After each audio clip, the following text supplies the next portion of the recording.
Bienvenue dans ce nouvel épisode du podcast 3 minutes pour entreprendre. Je suis Émilie Attard, je suis formatrice consultante en création et développement d'entreprises et j'ai fondé la communauté des entrepreneurs. Aujourd'hui, je réponds à la question « C'est quoi l'impact environnemental de mon entreprise et le greenwashing ?» Face à l'urgence climatique, nous avons tous un rôle à jouer. Toi en tant que citoyen et toi aussi en tant que futur entrepreneur.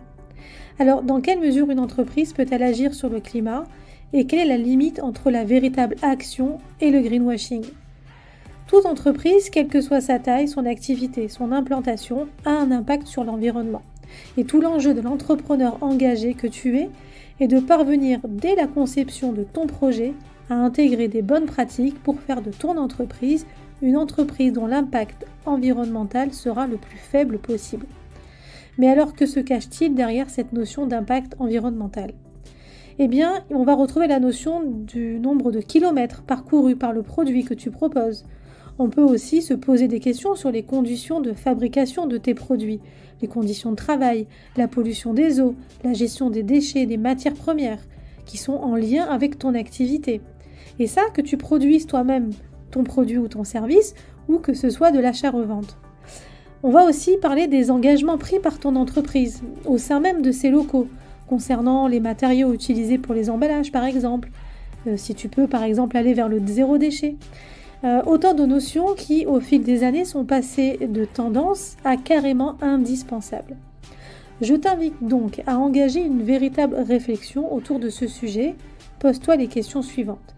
Quel est l'impact du produit que tu vas fabriquer ?